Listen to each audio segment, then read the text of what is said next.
नमस्कार। सांस लेना कितना मामूली सा लगता है ना? पर क्या कभी सोचा है कि ये होता कैसे है? आज हम फेफड़ों की इसी कमाल की दुनिया में झांकेंगे और समझेंगे कि जब ये सिस्टम गड़बड़ा जाता है, खासकर सीओपीडी जैसी हालत में, तो असल में होता क्या है। पता है, हमारा शरीर एक दिन में 17,000 से भी ज्यादा बार सांस लेता है। जी हाँ, 17,000 बार। ये एक ऐसा कमाल का काम है जो अपने आप होता रहता है और हमें इसका एहसास तक नहीं होता। तो ये समझने के लिए कि फेफड़ों में क्या गड़बड़ हो सकती है, पहले ये जानना जरूरी है कि जब सब कुछ ठीक होता है तो ये कमाल की मशीन काम कैसे करती है। ये सवाल बहुत दिलचस्प है ना? कि सिर्फ एक सांस हमारे पूरे शरीर को पावर कैसे देती है। तो चलिए हवा के इस सफर पर निकलते हैं और देखते हैं कि ये होता कैसे है। तो देखिए, हवा एक रास्ते से गुजरती है जिसे रेस्पिरेटरी ट्री भी कहते हैं। और पता है क्यों? क्योंकि ये बिल्कुल एक उल्टे पेड़ जैसा दिखता है। हवा हमारी सांस की नली से अंदर जाती है और फिर पेड़ की टहनियों की तरह छोटी और छोटी और छोटी शाखाओं में बंटती जाती है, जब तक कि वो अपनी आखिरी मंजिल तक नहीं पहुंच जाती। और यहीं यहीं पर असली जादू होता है। इस रेस्पिरेटरी ट्री के एकदम आखिर में हमारे शरीर का सबसे जरूरी सौदा होता है। शरीर बेकार कार्बन डाइऑक्साइड को बाहर फेंकता है और बदले में जिंदगी देने वाली ऑक्सीजन को अंदर ले लेता है। आपको अंदाजा है, हमारे फेफड़ों में ऐसी करीब 30 करोड़, जी हाँ 300 मिलियन छोटी छोटी हवा की थैलियां होती हैं। इन्हें एल्वियोली कहते हैं। और ये सब मिलकर गैस के इस लेन देन के लिए एक बहुत बड़ा, मतलब बहुत ही बड़ा सरफेस एरिया बना देती हैं। लेकिन तब क्या होता है जब इतनी बारीकी से काम करने वाला ये सिस्टम खराब हो जाता है? तो देखिए, सीओपीडी कोई एक बीमारी नहीं है। ये असल में फेफड़ों की कई बीमारियों का एक ग्रुप है। इन सब में एक चीज कॉमन है, फेफड़ों को इतना नुकसान पहुंचता है कि हवा का अंदर बाहर आना जाना मुश्किल हो जाता है और सांस लेना एक जंग बन जाता है।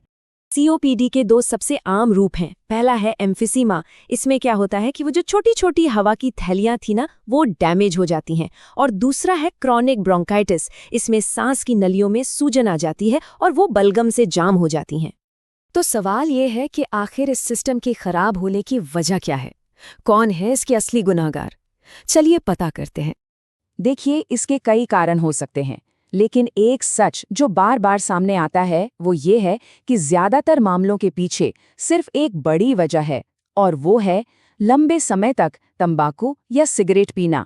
सिगरेट पीने के अलावा भी कुछ और खतरे हैं, जैसे काम की जगह पर धूल या धुएं में रहना, बढ़ता हुआ एयर पोल्यूशन, और हाँ, करीब 1% मामलों में एक जेनेटिक यानी कि आनुवंशिक कंडीशन भी इसकी वजह हो सकती है। और फेफड़ों को हुए इस नुकसान का असर रोज की जिंदगी पर बहुत बहुत गहरा पड़ता है। और जानती हैं, सबसे डराने वाली बात क्या है? ये कि सीओपीडी के लक्षण दिखने से सालों पहले ये बीमारी चुपचाप, बिना कोई आहट दिए, अंदर ही अंदर बढ़ती रहती है। और फिर जब लक्षण दिखने शुरू होते हैं तो वो मामूली सी लगने वाली खांसी हो सकती है, सांस लेते वक्त सीटी जैसी आवाज आ सकती है, या फिर सांस का इतना ज्यादा फूलना कि कोई भी छोटा मोटा काम करना भी मुश्किल हो जाए। सीओपीडी से जूझ रहे लोगों को एक और मुश्किल का सामना करना पड़ता है, जिसे फ्लेयर अप कहते हैं। ये वो वक्त होता है जब हालत अचानक बहुत ज्यादा बिगड़ जाती है, और ये अक्सर किसी इन्फेक्शन या पोल्यूशन की वजह से होता है। और वक्त के साथ सीओपीडी सिर्फ फेफड़ों तक ही सीमित नहीं रहता। ये और भी गंभीर समस्याएं खड़ी कर सकता है, जिसका असर दिल से लेकर मेंटल हेल्थ तक पर पड़ता है। लेकिन इस बीमारी की गंभीरता के बावजूद एक उम्मीद की बात है, और वो ये कि इससे बचने और इसे मैनेज करने का एक साफ रास्ता मौजूद है। सीओपीडी के बारे में सबसे जरूरी और सबसे ताकतवर बात यही है कि ज्यादातर मामलों में ये एक ऐसी बीमारी है जिसे होने से रोका जा सकता है। और इससे बचने का सबसे असरदार तरीका वो बिल्कुल सीधा और साफ है, जिसे दुनिया भर के मेडिकल एक्सपर्ट्स मानते हैं। देखिए, जो लोग स्मोकिंग करते हैं उनके लिए इसे छोड़ना ही नुकसान को कम करने का सबसे बड़ा मौका है। इसके अलावा सालाना फ्लू शॉट्स और दूसरे टीके लगवाना भी बहुत ज़रूरी है, ताकि इन्फेक्शन से बचा जा सके।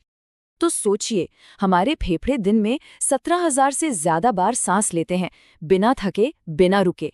सवाल यह है कि हम इस कीमती तोहफे को बचाने के लिए क्या कर रहे हैं? ये एक